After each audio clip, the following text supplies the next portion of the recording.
Welcome, low ego action heroes. This is Debbie Levitt from DeltaCX.com, a full service CX and UX agency, and it is time again for another live podcast. Of course, we are live on YouTube, Twitch, and LinkedIn with varying degrees of delay.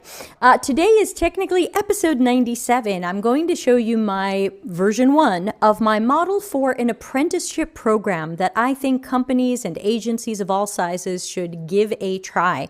That to me is what's missing right now. We have so many places claiming they will educate you with varying degrees of success, but nobody's really building that bridge from the education to that first job. And too many first jobs are asking for bizarre stuff like a year of experience. How do you get a year of experience when you don't have a year of experience? So let me open up a couple of windows quickly so I can handle the live chat. So remember, if you have any questions, you can certainly post them to YouTube, to Twitch, and I'm watching Twitter as well. So Kayleen says hi from Twitch. So it's good to see that that is functioning.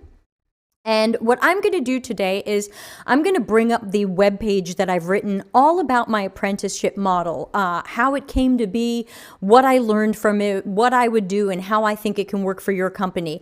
I am going to read this out loud, and you might be like, who wants that? But the answer is you do, because you might be walking the dog or watching this later or commuting or driving to the doctor. So I'm going to read this out loud, then I'm going to take questions, but we have a special guest joining us for after I'm done reading it. One of my apprentices will be joining us live, who you can meet, and we have sworn her to honesty, so she will answer the good, the bad, and the ugly about being in the apprenticeship program, stuck glued to me for months. So with that, I am going to open up my webpage. Let's see if I press this button, if that worked out right. Yes, does everybody see my web page? And actually, you also see how I track the comments here on the side. So, hi, Yuan. So I'm going to read this. This is available on my website if you don't want to be read to or the like. Under Delta CX Model, you will see CX UX Apprenticeship Program. So I'm going to be reading this and commenting on it and trying to watch for some of your questions. So what is the background of my super secret, no longer secret, experimental apprenticeship program? Oh, I better close my email. You can all see it. All right. Hopefully now I won't get crazy things popping up. Twitch says I'm live. Thank you, Twitch. So in August 2020, I was tired of crappy UX research SaaS systems, and I decided I should build my own. But my second thought was, what if this project were done mostly by apprentices with unlimited coaching from me? And then my third thought was, how can I turn that into a model that others can follow? So Colloquio was born, and that's the name of the product that I hope will be coming out this summer. We're still designing it. It is going to be a CX and UX research SaaS. So it is for us, by us. Yes, you'll be able to use it. Hi, Vishal and Avraham. So I'm trying to solve job problems through apprenticeships. Problem number 1, most free and paid UX internships and apprenticeships that I've seen require previous work experience, often a year, sometimes more. They might require a university degree in a UX related topic like HCI. They might require college coursework towards a degree. It seems like companies want slightly experienced practitioners to call them interns and apprentices so they can pay them less than a junior job or pay them nothing. Hey, Nicholas and Chang. Good to see you, Chang J. Problem number 2. Most boot camps, programs, and even university programs aren't making people job ready. You'll learn something, but if you don't have enough knowledge or skill for a first job, these can be a partial or a complete waste of money. Problem 3. There are tens of thousands of people out there looking for their first junior CX and UX job. But since so many aren't job ready, companies adjusted for that by requiring that juniors already have 1 or more years of experience. That's the paradox. How do you get your first job when you can't get your first job? And problem 4. There are unfortunate voices out there saying that we should just give newbies production designer jobs where they assist seniors and take grunt work off their plates. Well, number 1, drowning in grunt work I wish I could give an assistant isn't a common problem for seniors and higher. Number 2, very few up-and-coming practitioners want to do production or grunt work. You want to do real work. Number 3, if we give newbies production or grunt work, what are you going to put in your portfolio? The senior made these tablet wireframes in portrait mode, and I made these derivative wireframes in landscape. Huh? That doesn't level anybody up and help them get their next job. Number 4, production work is often an order taker job. We need this. Please just do it. CX and UX are problem finding, problem solving, and far from order taking. Why would we tell newbies to just take orders from seniors as a supposed stepping stone to being a critical thinker, deductive reasoner, and low ego action hero? There are many talented and high potential people out there who haven't started or done a university degree, have no work experience, don't want to do production work, and are being ignored. The question is, how do we find those people? So the short version of my apprenticeship program. What did I get right? I picked great people. I had a real project that would be like any project they would have to do at a real job. The project was a real full version 1, not a stripped down MVP. This allowed different people to work on different features and then collaborate where the features met. I focused on what they needed to show in their portfolios, especially solo projects.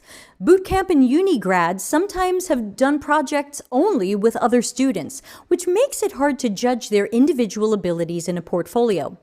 I gave them unlimited access to mentoring, coaching, and work reviews, and I held classes. What did I get wrong? Since I had nearly no budget, it was out of my pocket, I had to ask apprentices to agree last year to be paid this year for their work last year. That fills me with guilt daily. More later on that when I cover how much apprentices need to be paid. Given the budget issue, I couldn't ask people to dump their day jobs. I couldn't say, I can't pay you, please stop working and work for me. So this meant that the apprentices had less time together as a team since it was hard to coordinate team time. Colloquia was an innovative new product with a roadmap that constantly evolved. I didn't have a clear outline of what everybody had to accomplish by what date. And given the budget issue, I didn't want to give people aggressive or demanding deadlines. That's why I'm hoping it will be ready this summer, but not pressuring anybody. With people not working regular or scheduled part-time or full-time hours, when people did things was a bit random. And we're not agile in that we had to do a lot of research and design before we had something ready to send to programmers. I hope in the future we can plan better and look more agile. We're certainly lean. I'm sure there are other things, but those are the main things I got wrong. In the future, I hope to have enough budget to take people on full time so that we can coordinate things better and have more team bonding and collaboration. Now let's go into detail so that you can emulate and improve upon my Delta CX apprenticeship model. Hey Deb, if internships are for students, why would we need apprentices? Many companies offer internships. In 2021, these often require people who currently are in a bachelor's or master's degree program or have started taking accredited college courses and have had a previous internship or can show previous work experience. This immediately kills diversity and inclusion. It only includes people who had time and money for university. You're missing out on some great talent who didn't want to go to university, didn't have time, or couldn't afford it. Internships are supposed to be for people to explore a job or industry, start learning, and see if that's really the career path they want. If you are well into a university degree, especially a graduate degree, you might not be testing out the career. You might have decided on the career. What can we offer the people who might not want to spend years in university until they can learn more about the job by doing an internship or apprenticeship? If your internship is only for students, then we have to create another program. Degree plus work experience equals entry-level job, not internship. Many internships ask for a year or more of real work experience. I have seen internships claiming you must show innovative work in your portfolio. Once you have a year or nearly a year of work experience, you should be in a real junior level full-time job. You should not still be doing internships and apprenticeships. Internships and apprenticeships are supposed to open a door to an entry-level junior job. If you have a degree and work experience and you're hopefully ready for a real job, you should qualify for and get that job as an associate CX researcher, associate CX architect, etc. And if your portfolio shows you innovating something nobody has ever seen before, you're probably past an internship. Thanks to the nice comments from the chat room. I'm going to keep going and take questions later. But the government pays for some or all of our interns' salaries. Congratulations. You can run an internship for students. You can run an apprenticeship for non-students. I'll be talking later on what this will cost and the advantages it brings to your company. Okay, let's talk about who was in my program, though not by name. And some of you are here live. You know who you are. So who did I choose and how did I choose them?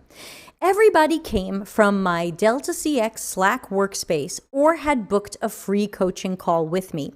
I did not look at anybody's resume or CV or portfolio.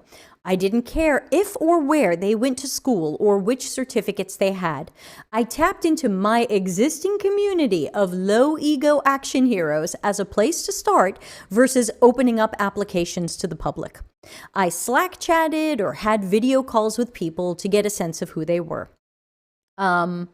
And just looking at some comments in the chat room, Kayleen says, it's frustrating to hear conflicting advice saying I ignored X years of experience requirement, applied and got the job versus don't apply for jobs you're not qualified for or your application won't be seen. We really don't know what each company prioritizes. Some of them prioritize the years of experience and they throw out the resumes that don't show it. And some of them are more flexible. You don't know which company you're applying to. Duncan says it's a massive issue even outside of UX. Newer generations can't test out careers anymore, so they get tons of debt only to find it wasn't the job they wanted. Love this model. Well, look, we're a third of the way down the page. We got a lot more to go. So back on who did I choose and how? Did the apprentices have extensive education? I wanted them to have some CX and UX education so that I wasn't starting at zero, but I didn't care where they got that education. Ultimately, most of my apprentices had done UX boot camps. So again, if anyone ever tells you Debbie hates boot camps and everybody who went to them, give them the middle finger from me. I love all of you. Stop it. A few were self-taught. One was finishing a master's in UX. Nearly all are career transitioners, having worked in some other field before falling in love with UX. I chose them by personality. Austin says, I met one of your apprentices on LinkedIn. We had a chat. They were one of the coolest people I've gotten to meet, and seeing their ideas out in the world is inspiring. Great person. I think I know who you're talking about, and I agree. He inspires me too. So I chose them by personality. I looked for low ego action heroes who were open to being coached. So that coachability we talked about in episode 59. Resilience, to not take things personally or badly if they messed something up or had room for improvement. We also did a show on resilience. Kindness and heart. Intelligence, raw talent. Curious researchers at heart who were likely to Google the easy questions and ask me the hard questions. People who weren't looking for the fastest, easiest way into CX or UX. People who didn't believe in UX shortcuts, fake UX, or pseudo-micro derivatives like design thinking, design sprints, and lean UX. I call these aspirologies. I wanted people who really wanted to understand and apply principles of UCD and HCD. People looking to really push themselves on a complex project and probably go out of their comfort zone. Chances are their bootcamp did not have them working on a B2B SaaS system like ours was and is. People who would be patient with me as I experimented my way through trying to create an apprenticeship model, and people who expected to have a UX job by now but found they were in the Grand Canyon between finishing a program, self-study online courses, and being job ready. I judged people's personalities based on the conversations I had with them. I asked questions about why they wanted to go into CX or UX and what they felt most passionate about. Answers like, "I heard you can make a lot of money," or "I think it would be more fun than graphic design," weren't as good of a match as people who spoke immediately about feeling driven to create better products and experiences for everybody and why they felt driven to do that. Yes, reminder to those live in Twitch, we are doing a book giveaway that I will be signing and sending. Put exclamation point giveaway in Twitch and sign up for the giveaway. I'll draw a winner later this month. Sorry, nonlinear, everybody. Back to the apprenticeship model. But there are so many great people out there. Tomorrow's juniors are our seniors in 5 years. I asked myself, who should be that senior in 5 years? Who are our future change agents? The person who bitched me out on LinkedIn because I didn't answer his questions fast enough? No, he's probably not going to make it long in UX. The newbie UX researcher who asked me to explain who Don Norman was instead of Googling him? No, that shows laziness and a lack of curiosity. The person who had a public LinkedIn freak out at me because we disagreed? No, we have lots of disagreements in UX. You're going to need resilience. The person who said, "Yeah, I've kind of been doing UX work," and then showed me a jewelry design business or a website project that included 0 users. Oh, Slack channel going off, everybody.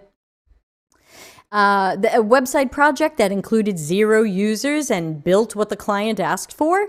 Well, if you think that's UX, then we don't agree on what UX is. And if you've been doing UX work, then you don't need my apprenticeship, right? You're employed. The trick was to find the cream that should be rising to the top, as we say, and look for who had the most potential to do great work while having the right personality for the job. Who's likely to be successful in this career? Not everybody will be successful. CX and UX can be thankless, high pressure, and full of conflict. Who's going to handle that best without resorting to being an order taker to make people happy? That's who I looked for, and I'm very happy with who I found. No, Nicole, don't worry about it. You're fine. It's not, everybody's good. And Vishal, thank you for what you said there about you'll apply in the future. No applications are open at this time, everybody. We are still working on version 1. So back to the model. Hey, Deb, you interviewed everybody. That doesn't scale. What if we have 500 or 10,000 applications for our apprenticeship program? Well, first of all, maybe close applications after 500 or whatever number you want to stop at. You can create a limit. A standardized corporate assessment test that's supposed to look for all of these qualities in people could miss great people. A cognitive test can't find the same things you will learn from talking to people. We also know that from CX research. So I don't suggest weeding people in or out from cognitive or logic exams. Also, not everybody takes tests well. Give people a simple online application. Don't make them write essays and essays and essays. Do you have time to read all those essays? Is that fair to candidates? Then don't do it. We care about the candidate experience. Remembering that we are looking for people stuck between education, boot camp, self-study, etc., and qualifying for a first job. You might weed out people for 2 main reasons. 1, exclude anybody who has already had their first UX job. No matter what the title was, if they had a job, that will help them get their next job. So they kind of don't need an apprenticeship. Exclude anybody who should qualify for an entry-level job. For example, someone who has a year or more of real work experience. That might include anybody who's been freelancing for 6 or more months. Now let's make a human connection. I didn't try this, but perhaps having candidates send in a short video or audio talking about themselves, why they want to get into CX or UX, that'll be a shorter way to weed some people in or out. Video Ask might be a good tool for that. Hashtag not sponsored. I don't know how to get this to stop popping up stuff. Give me 1 second to see if I can get stuff to not pop up. Notifications. Ever notice how many clicks it takes to turn off notifications? So many. It's like they don't want you to do it. All right, sorry, back to our adventure. So maybe use something like video ask, hashtag not sponsored. Ask for a 2-minute video from the people who you've weeded out, who are on your shorter list. Now, this doesn't replace an interview. It just helps you create that short list. Perhaps you ask candidates to record themselves talking about the most interesting aspect of CX or UX that they've learned so far, or something that surprised them about CX or UX work. Now it's speed dating time. As these videos play, you might not make it past 15 seconds for some of them. Move on if you have set out clear standards and they don't meet them. Even if you have 400 videos to watch, and even if you watched all 2 minutes of each, this is maybe 15 hours of work. The people or person leading your apprenticeship program can narrow 400 people way down in just 3 days, though those will be 3 very long days. So what roles did I have in version 1 of my apprenticeship program? I had 1 UI and branding apprentice, so a visual designer. I had 3 research apprentices. We're going to meet one later. I had 2 what I would call active information architecture and interaction design apprentices who did a lot of work. And I had 2 who were kind of more lurking. They have not done nearly as much work. And I think it was more they weren't able to make a lot of time. They both have jobs, etc. And we have 1 writer/editor who I think might be here somewhere. So hey, Deb, did anybody quit or the program or find jobs? Yes. 1 interaction design apprentice quit after a few weeks to focus more on gaming. The SaaS system we were working on didn't really interest that person, which is totally understandable. Our UI apprentice recently took on a full-time job, and they can't make time anymore, so we are looking to replace the UI branding apprentice. Note that that is not a CX or UX role. You're not doing research or interaction design. It is really just visual design, so I am looking for that. Ping me in Slack if you are an amazing visual designer who knows about accessibility. 2 researchers got jobs, and I assume they're leaving now that their work is mostly done, as would be expected. That's how the program is designed. You're supposed to get a job and leave the nest. 1 interaction design apprentice is starting a part-time job, but I hope that person will stick around through the end of our project, at least version 1, if they have time. 1 of our researchers is ready for an entry-level job, and I hope they will leave the nest soon. Hey, Deb, that's a lot of people. Can we combine or hybridize roles? I say no. It's too early to make people into mini jacks of all unicorns. I suggest that you let researchers learn research and testing. Let architects learn information architecture, interaction design, and prototyping. These are already hybridized if you think about it. The point of this program is for people to really dive into one area of CX or UX, level up, learn, practice, and get closer to an entry-level job. I think they're going to be more likely to be hired into your company or impress a future employer if they show some depth and true ability versus shallow but broader skills. Our work is mission critical. Shallow skills usually don't cut it for long. People can always add specializations and more skills later, but let's start them with focus and depth in one area. Maggie says, leaving the nest. So awesome. I hope they will, though I will miss them. Hey, Deb, can a program like this be done remotely? Absolutely. Mine was. Stop making people come into offices. Pick great people no matter where they are. It's also about diversity and inclusion. Our program, we lived in Slack and Zoom since we were located in the USA, Canada, UK, Netherlands, and Italy. Hey, do I have to pay these people? Yes.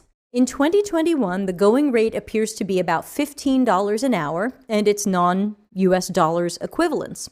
$15 per hour is now minimum wage in some US states. This doesn't mean we pay the minimum wage, but we can use it as a guide. So, for example, unpaid internship... Let me take a drink. Unpaid internships or apprenticeships might be illegal based on where you are, so check your labor laws. Please don't do anything illegal. Unpaid work can be a signal that you don't really value what they do. Unpaid internships and apprenticeships can run against diversity and inclusion. People who cannot afford to work without payment will not be able to join the program. For my first cohort last year, which is spilled into this year, I had no budget. The project was my own SaaS system that will eventually be a real paid product anybody can sign up for and use, though it is paid. I gave the apprentices a contract saying that since this was a real product likely to go live and have paying customers in 2021, would they accept a deferred or delayed payment? I feel guilty about it nearly every day. I wish I could have paid them in a more timely fashion. Budget and normal timely payments are part of the plan for cohort 2 and the future. So please don't be like me. Don't be a total loser. Pay these people on time, not later. Hey, Deb, do we need architects and researchers on our apprentice team? Hey, it's totally up to you. Later on, I'll go into the role of your lead practitioner in this program. If you have a lead researcher who can oversee researchers, great. If you have a lead architect who can oversee architects, great. If you have a great lead architect who hasn't done much research, they might not make the best apprentice team leader for researchers. Match the program that you can offer to the skills and expertise of the leads who will oversee the apprentices. Hey, Deb, how much time and help did apprentices need? Sorry, I'm going to run a little bit more than half to get through this, and then we will welcome our guest apprentice. Between the time they really booked, the time they should have booked, and the team meetings we should have had but rarely had, I would estimate that each person requires around 1 to 2 hours per week individually. So when people say, oh yeah, I get 15 minutes with my mentor each week, boo, me not happy. I think people need more than that at this level. I also experimented by not forcing anybody into a certain meeting schedule or cadence. I wanted to see who would ask for help or a work review and how often. Left to their own devices, most apprentices only booked an hour with me every week and a half or two. With people juggling jobs, life, and COVID-19, plus given that these weren't officially part-time or full-time jobs, I didn't want to push anybody to take on more than they could. I'm no fan of endless meetings, but part of coaching apprentices is staying on top of what they're doing to help them keep leveling up. In the future, I'd like to try a schedule more like this. 1 hour, one-on-one with each apprentice 2 times a week. That's 2 hours total for them individually. This could be maybe Tuesday and Friday. 1 hour team/peer meetings 2 times a week. Maybe one of these meetings is apprentices only, and one meeting has the lead or mentor or coach to help. Let's say we've got 4 interaction designers on one team. They could each have 15 minutes to show their work twice a week and get peers' suggestions or brainstorming. This could be Monday and Thursday. 1 hour each week, apprentice school. This could be live lessons or it could be video courses that you require everybody to view. These could be taught by your team, taught by outside experts you bring in, videos from my YouTube channel, or anything else that is high quality content. Outside of normal work and other meetings like project planning, this would mean 5 hours per week devoted specifically to the program. I like to say that there are 30 real work hours in a 40-hour week once you remove lunchtime and breaks. Therefore, roughly 17% of the apprentice's week is related to the program. The rest is getting their work done and having other meetings. Warning: I see too many companies clumping a group of interns together and giving them a project. They guess and stab mostly alone. Someone looks at them for a half hour every week, often telling them they're doing great. At the end of the internship term, they present their wacky ideas and they're usually let go. I don't think this makes sense, especially in an industry where most of us agree you learn by doing, and expert coaching is invaluable to learning the right things the right ways from the right people. Let's not do this with our apprenticeship program, and let's not do this with internships either. I see people asking, how do they apply for my next cohort? Applications are not open yet, everybody. We're still in cohort 1. I promise you will know when there are open applications, but no plans yet. Okay, Deb, who would oversee our apprentices? You're going to need very senior people with years and years of experience. I recommend lead-level people with at least 6 years of experience. When I was a principal UX designer at Constant Contact contact in 2014, part of my job was to mentor four juniors. We had one-on-one meetings each week, plus I ran group classes on various topics to help them level up. Make it part of someone's job. If you don't specifically assign someone to the apprentices, it won't happen organically, especially if everybody is 100% allocated to projects. People will get too busy with meetings and work and leave the apprentices to themselves, like I see too often with internships. Using my figure of 30 real work hours in a 40-hour week, factoring out lunches and breaks, what allocation should a lead have for an apprentice team? If 4 apprentices need 2 hours each weekly plus an hour for the apprentice team meeting plus an hour for apprentice school, then that's 10 hours of your lead's 30 work hours each week for an apprentice team of 4 people. Allocate 35% of that worker's time to the program. The other 65% can be to projects. When I published my Delta CX book in September 2019, I estimated that a lead should be allocated 25% to mentoring and coaching juniors. 25%, 7.5 work hours per week, would still be good. But given my apprenticeship experiment, I would suggest closer to a 35% allocation, 10.5 hours per week, if you can. Your lead is the center of this program. They will probably be selecting who gets into the program. They will decide what they teach, how and when. They will create standards and review work. This highlights the need for you to hire or have a highly qualified lead with at least 6 years of experience in UX architecture and or research. What if we don't have lead, principal, CX, or UX staff to oversee apprentices? Well, my company, small plug here, not sponsored, but plug. My company offers fractional CX leadership. I can quote you on a package where our expert mentors can oversee your apprentice team for a certain number of hours per week. We can assign as many coaches as you need for the number of weekly hours we agree on. It'll cost a little more than a full-time lead position might cost you, but we're available. I will make a proposal. Thank you, Darren. Darren says it's fantastic. I'm still not quite done, so thank you to our special guest for giving me maybe another 10 minutes to read through this. What might this cost our company? Let's say your lead makes $120,000 per year. I know you're all going, what? San Francisco numbers. Let's just pretend. But let's pretend we've got high San Francisco numbers.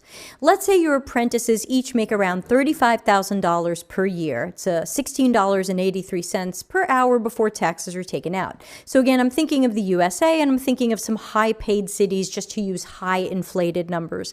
And don't forget that if you work full time, you cost the company 30% on top of your salary for what it costs the company in perks, benefits, and other costs. So that would be $156,000 for your lead with that 30% included, and about $45,500 per year for your apprentices, again with that 30% added on, and this is uniquely American. 4 apprentices therefore cost you $182,000 per year in their 4 salaries. 35% of one lead CX person's time is about $55,000 per year. Now we're around $237,000 in human power for one team for 1 year. If you wanted someone from my company to be your lead and devote 10 hours per week to a 4-person team, I'd probably charge you around $78,000 per year. Please pay my corporation. So, if you can see that this is, 20 or so thousand more, but these numbers hopefully make sense to people who work with numbers. And later on, before we're done here, I'll talk about the many reasons why this is financially worth it. There are many ways for this to pay off, and companies don't always calculate the effects of improving CX and UX, but they should. Then things like this would be less of a mystery. It would be clearer what bringing on an apprentice team could improve at your company. But Deb, people aren't loyal. They'll get trained and quit. If your workplace sucks, you're right. People will seem disloyal, quitting as soon as they can. I always say to workplaces, create a job for me that I enjoy, where I'm appreciated and understood, and where I'm given the time and resources to do great work, and I'm not going anywhere. If people are flight risks or are quitting, or if your CX or UX department tends to have a C-exodus, then you need to make improvements to to what is going on at your company. A great apprenticeship program can help attract people, but it can't keep them for long if working there sucks. You'll probably want to check out our Delta CX training program for HR, recruiters, and hiring managers.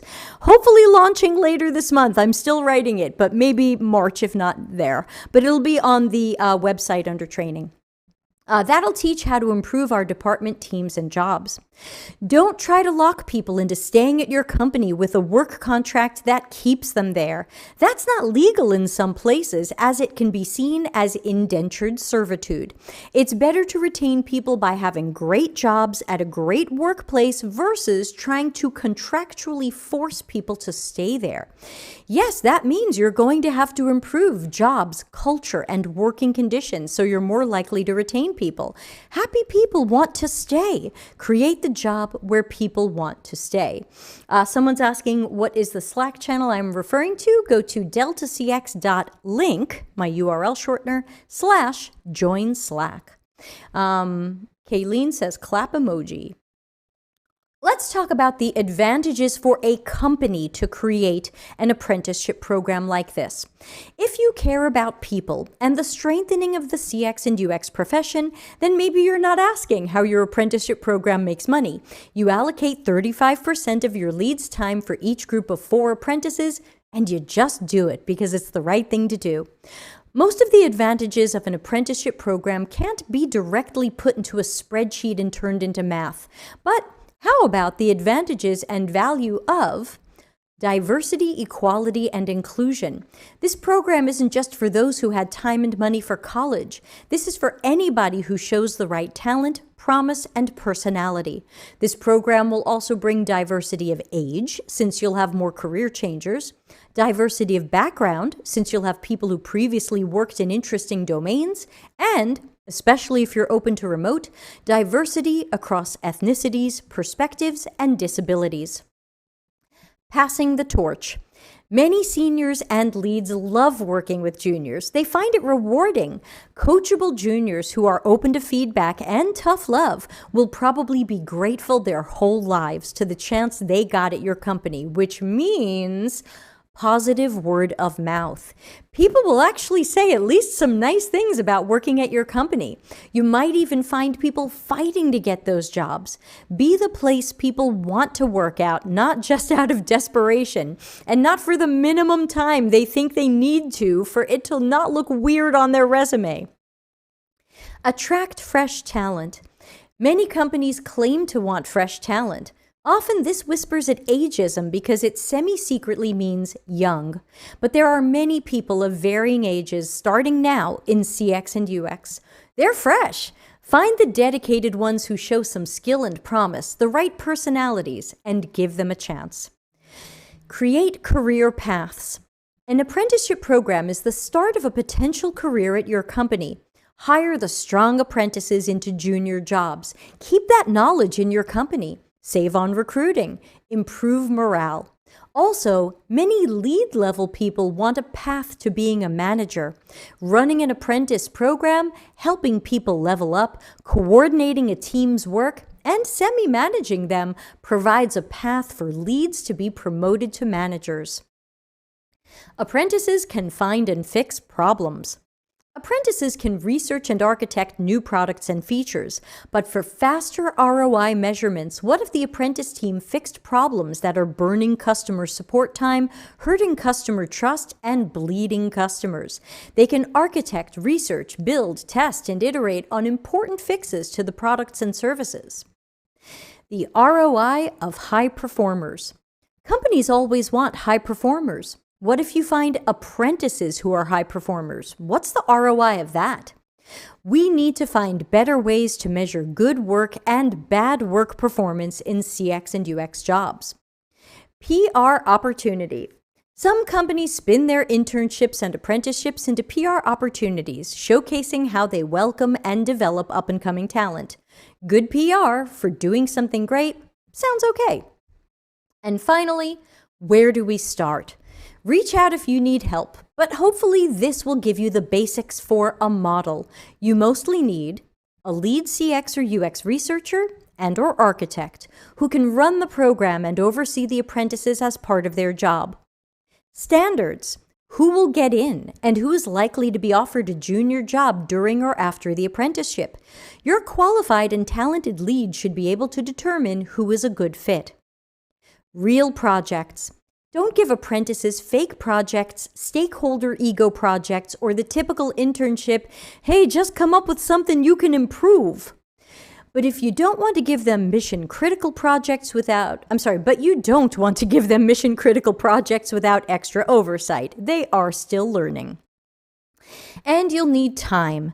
You'll need a lead who can devote roughly 35% of their allocation to this program.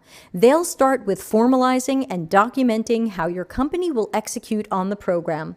They will review and select candidates. They will teach classes or choose whose video courses the apprentices must go through. And with that, the end. So, with that, I think we should bring in our apprentice. Is our apprentice ready? She's looking nervously. Okay, let's bring her in. Everybody, you know her as friend of the show, Ralica. She has secretly been one of my researchers for about 6 months. So, Ralica, tell everybody who you are and where you've been until last August. Hi, everyone. Nice to be on the other side as a guest and looking forward to answering your questions.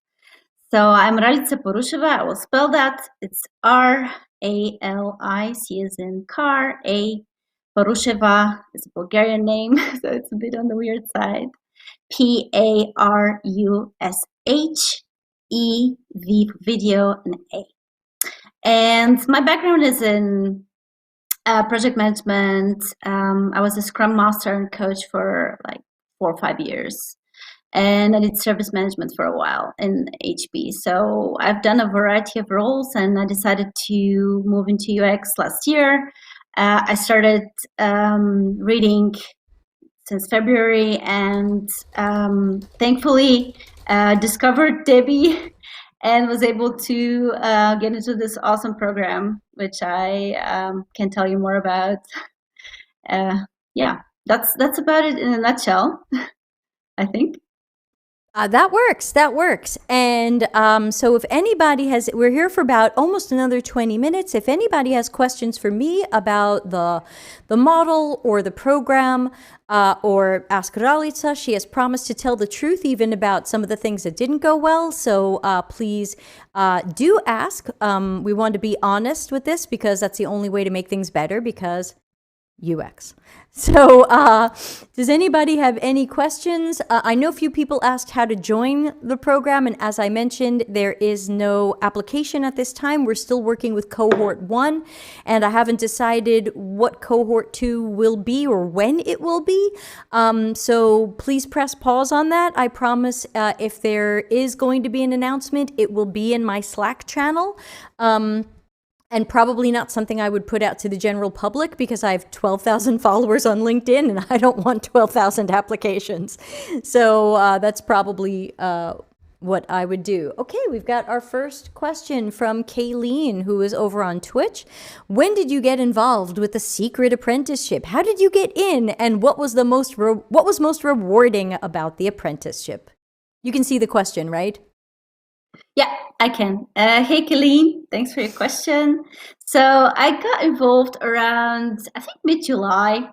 And that was after there was a survey flying around in this Slack channel. And it was about, if you were to have a chance to join an apprenticeship, what kind of area would you go into? And I obviously picked UX research because that's what I'm most interested in. And then, coincidentally, I was actually looking into Debbie for mentoring opportunities, so I booked a call with her. And after having a conversation, she suggested, hey, maybe this is for you. And that's how I got in the program. About your second question, what was the most rewarding thing? I don't think it's one thing, but first of all, what I really, really appreciated was hearing things how they are. like having real guidance, because I was self-studying. So for me, it was a bit difficult to evaluate how good I'm doing certain tasks. And it was so valuable to have detailed conversations and actual comments on my work, about what am I doing? Am I going the right direction? What should I actually focus on? And things like that. And you can't really get that in any other way, I think. So I would say that is probably the most tangible benefit, but there were a lot others. Just interaction with Debbie, learning so much, and like being part of this is amazing. So I'm not exaggerating. It was great for me. She's exaggerating. No, I'm not. Okay, we've got some great questions. And Kayleen says, thank you for the answer. I agree that honest feedback is invaluable. And we've got a question in LinkedIn from Solomon, though I can't put LinkedIn questions up on the screen, but it says, what did you focus on learning as a researcher? So I decided, so a bit of a step back. Debbie had some tasks for me. So some were common across all apprentices, but I also focused on what I want to do. So I delved a little deeper. My focus was on improving personas, also learning how to interview better, discussion guides, doing deep and coherent competitive analysis, also writing reports. So many aspects of research, which otherwise you can't really get a very good practical experience with courses. And I just realized we should tell them how you approach the project. We never really said what you did, and Cheng is asking what's a typical day. So let's tell people how we did the research part of the program. So once I knew what I wanted to build, we sent out a survey to do a screener, and of course here we are trying to interview UX researchers because we're building a system for UX researchers. So talk about nerves of steel. Not only did you get to practice research, but you had to research the researchers and interview them. And everyone thank you to the 26 people who agreed to be interviewed by our 3 researchers. That was so beautiful of everybody who helped out, because we didn't pay them. So I wrote the screener survey, but then each of the 3 research apprentices was assigned to interview at least 8 people. I didn't want anybody to meet 2 people, 1.5 people. So everybody met at least 8 people. They recorded them. Then they went into Mural or Miro, as they prefer, and they started working on their affinity maps and looking for patterns across what they learned from people. They also worked on the Larry Marine task analysis, which we will be redoing that video live on Thursday. So join us for that, usual time. Ralica did a mind-blowingly beautiful task analysis. I mean, off the charts amazing. Larry was impressed. So, I mean, your attention to detail is great and your organizational skills are unbelievable. So... Thank you. And it's true, because I make no money by saying that. So, then you were working on personas, and I think you ended up with 3 personas from the people you had met. And there was even a 4th persona, but one of the other researchers met more of that personality. After personas, I don't think we bothered with, did you do a customer journey map? Or because the task analysis is so good, I'm not sure you needed to. What else did you do? Oh, and you just finished a giant report. You said the report is like 40 pages? 51, actually. I'm with you, girlfriend. Yeah. I don't write short reports. Well, so I did secondary research. I think what I did differently was I did secondary research. I hadn't asked for it, but you went and did it, and it was beautiful. You found like everyone who had ever tweeted something negative about what we were hoping to solve. Well, not only negative, but like I was really looking at Twitter, and I found it really curious that social media is not that widespread method. I think it has a value of information like that can be accessed publicly, and if you know how to search, you can get a lot of interesting perspectives. So I recommend it. And I also did a very detailed competitive analysis based on James Levy's template. I did like 10 competitors, so I went She went quite there. far down the rabbit hole. Yeah. Ralitza doesn't do anything halfway, everybody. You are going to get all of the information. Let's answer a couple of questions that are popping up, and hopefully that gives people an idea of some of the things that you worked on.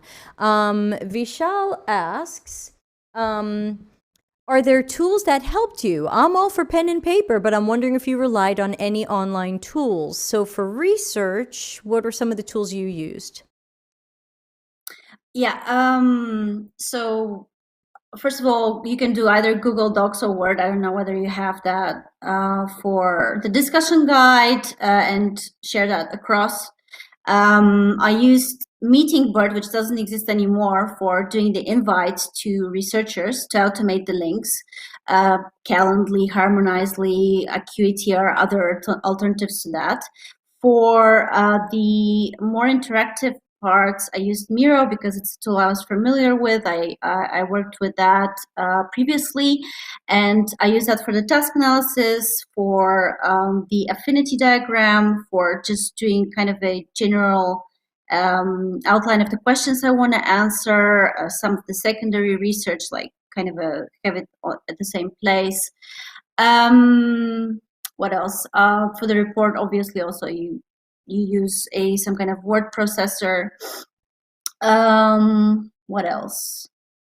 Yeah, I can't come up with something. I use Zoom for the actual meetings like conducting the interviews. Excel for the competitive analysis, and yeah. I can't come up with something. Probably there's more, but right now it's not really popping up. So maybe there's more. Yeah, probably. Yeah, we also had some Google Sheets in there that we were trying to organize, but Yeah. yeah, lots of different tools. But I think the point is that in some cases the tools don't totally matter. It's more really just about the organization. Vishal Yeah. says, thank you. Best wishes for the rest of your research journey. And over in Thank you. LinkedIn, Shoria asks, do you have to master all the methods, or expertise in one method would suffice for junior UX researcher roles? I'm going to jump on that one, as I think it might be more for me. I think I probably wouldn't expect a junior to master all the methods. For my apprentices, I really wanted to focus on interviews. I wanted to start on interviews. I hope down the road that they'll try other methods, like we'll do observational studies or some of these other things, but I'm very much about observational studies and interviews. I'm doing a diary study right now in a project that I'm on, and I think there's pros and cons to it because people don't always self-report accurately. But I think that chances are you'll definitely need to know interviews for a researcher job. And as for the other stuff, I would hope that would at least get you in the door. But again, every company is going to have different standards, and they might say you must know interviewing and diary studies and surveys and A/B testing. And I have no idea what anybody's going to ask. At least in Ralitza's case, from her previous work life, I know she knows how to run a survey, and I know she knows how to some of the. I mean, I can always work with her on better questions than maybe other questions, but I imagine that over time, she'll learn more methods, but I think strong interviewing and confidence in interviewing is an important place to start. Because you can use that everywhere, And Kayleen says, Debbie, are any of your other apprentices available for a live show or questions? I didn't ask. I was originally not going to put them on the show because I didn't want to make them feel put on the spot. And then Ralitza was like, I could come on your show. And I was like, well, okay. I didn't want to bug you, but okay. We'll have to ask if the other apprentices are comfortable saying who they are. If any of you are watching live, make yourself known if you'd like to connect with people and take questions. Of course, everybody, please find Ralitza on LinkedIn and connect with her. Chang says, I understand this is not an apprentice. Hold on. Let's put it up. I understand this is an apprenticeship program is not for folks with a UX job, but, as a UX designer with a few years of experience, I feel the urge to level up my skills. Well, hey, nothing stops you from leveling up your skills. I'm still leveling up my skills, but I specifically wanted this program to build a bridge for the people who could not get that first job. Once you are able to get that first job, you are not swimming in my ocean. You're not on my radar for the apprenticeship program. So people who did 6 months of freelancing, people who had 1 or 2 apprenticeships already, people who can probably qualify for that first job. No offense, but I'm probably not going to include you. But to me, Ralica has so much talent and intelligence and drive, but the jobs won't consider her because she hasn't worked for a year. So my thought is, you build that bridge and you spend that 6 months, year, whatever it takes until she leaves the nest, you're teaching her as much as she can and supervising her work and answering her questions and helping her level up. So that's the way I see it. Chang says, what else would you like to recommend? Thank you. What else would you like to recommend to learn from? I don't know. What do you mean by that? Like what else she should learn, or I'm not too sure what you mean.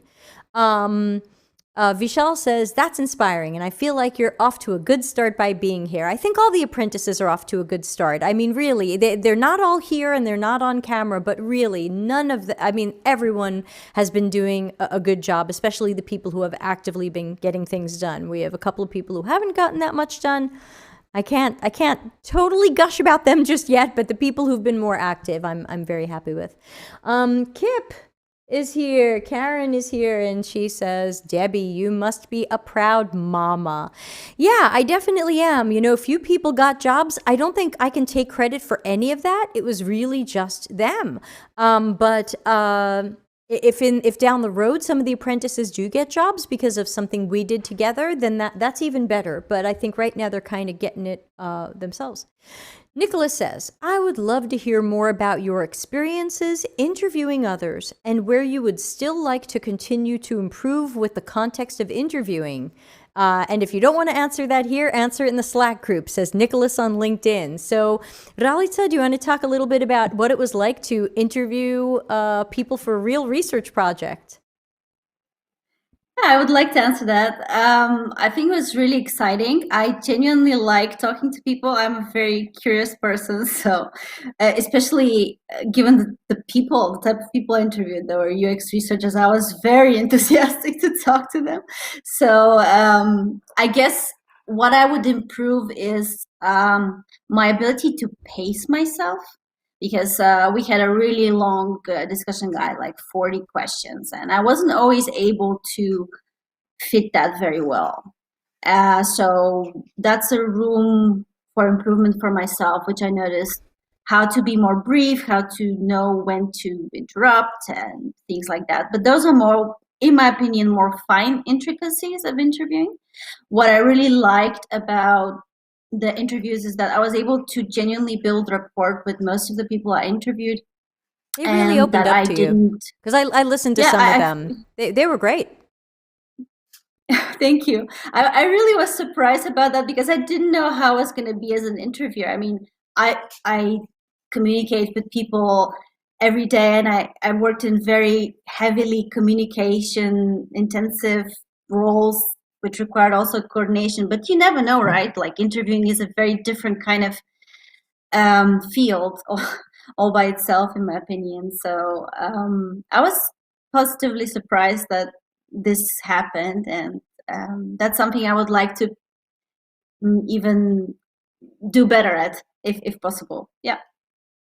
Okay, I don't know if that answered the question. Yeah, let us know if you have a follow-up question. We'll take a few more questions, but I don't want to run too over time. You know, we're lucky to have Ralica, and you all know where to find her, and you can always hound her and ask her more stuff. Nicole over in Twitch says, Debbie, did you combine information architecture and interaction design in one apprenticeship? If so, is that because those roles are frequently combined? Super question. I did not address that. So yes, I did combine them into one apprenticeship and had people really look looking at both. Is partially because, yes, those roles are frequently combined, and because I didn't want to create an interaction design apprenticeship that ignored information architecture. Information architecture is being ignored by so many boot camps and courses. We were out trying to look for information architecture courses recently, and we couldn't. I think there were like 0 on IDF. There was like 1 hour worth of courses on LinkedIn Learning. There was 1 hour worth of courses on Pluralsight. I'm having trouble finding information architecture courses. So I thought that it was something that everyone should focus on, because in general, your interaction design work is probably not that great if you don't understand information architecture. So I wanted to make sure to teach everybody. And in fact, if you go to the playlist on YouTube, micro lessons, you'll see something called what was it? Visual hierarchy, priority of information, and trust signals. That was originally one of our private apprenticeship classes. People wanted to learn more about that. And that class went so well, and I just riffed it, that I said, oh, we should do this out on the YouTube channel. So that's how all of you ended up with that free class that you can find there. Chang says, I meant, what other programs would you recommend to folks already working in UX? So hard to answer that, because I don't know what you know and what you're looking to grow into. So that's really hard. And there's a lot of courses I don't love. So I'm not in a super spot right now to be like, yeah, here's the best courses. Vishal recommends Humanity Centered by Viviane Castillo, who I like her too, and I've learned a lot from channels like this and platforms like UXR Collective. Chang says, I'll keep asking questions and watching Delta CX videos and read Debbie's book. That's one way. Shoria in LinkedIn says, I've been involved in academic research for 4 years now, where I've employed one-on-one interviews and surveys. Do recruiters consider academic research experience for UXR roles? I'll take that one. Guys, if you have any questions for Ralitza, put them up now, because we're going to sign off very soon, because it is past our bedtime. It is past the time. So Shoria, again, that's going to be up to the company. I have seen companies that only want UX researchers with masters and PhDs. They highly value their previous academic learnings and academic experience. They want to know that you can run regressions and do all kinds of statistical analysis. And I've seen UXR jobs that either don't care about that, or sometimes think it's not a positive, because sometimes depending upon what your experience was, your UX research in the academic world doesn't look like what we end up doing in the corporate world. So really, I've seen it run both ways. And if you have years of academic research experience, keep learning about UX and how that's different, and look for the job that says, master's degree required or something like that, because they might be more likely to fall in love with you. So let me know if there's any last questions. Otherwise, Ralitza, tell everybody where they can find you out on the interwebs. How can people connect with you, and people with open jobs who will give people a chance? I'm mostly active on LinkedIn. I have a Twitter, but I don't use it for that purpose, just for research. So I'm not there. I'm not on Facebook. So LinkedIn is your best bet. And I'm very active on Slack. I'm a member of several Slacks, including Debbie's Delta CX Slack. So you can find me there too. Yes, and thank you. And just a reminder to everybody, if you're on YouTube, please press like. That doesn't happen on Twitch, which is so nice. But on YouTube, please press like so that we can tell the algorithm this was pretty good. If you're on YouTube, please subscribe. And if you're on Twitch, please follow. My goal is 50 followers this month. So please do follow on Twitch. We're going to do all our live streams here as well, though everything will be archived on YouTube. You can join the Slack universe. It's free, deltacx.link/join Slack. And of course, we do have the optional tip jar, deltacx.link/tip. Or if you are on YouTube, you can always do a super chat, though YouTube takes 30%. Isn't that fun? But anything that is donated to this channel, I know, thumbs down. I always appreciate. It goes towards the new computer fund, which I have ordered. Let's see what the final comments say. Thank you so much, Debbie. Really helpful. You're welcome. Ralitsa, you will have a lot of followers from today. Probably so, and anyone watching the archives. Rick says, thanks for sharing this, very inspiring. Vishal says, rooting for you to land your first UXR role. Ralitsa, thanks for your time. Yay! We need a yay. Thank you, guys. Hooray. Thank you, everyone. I know, I want you to get hired, but then I don't want you to get hired, and then I would miss you.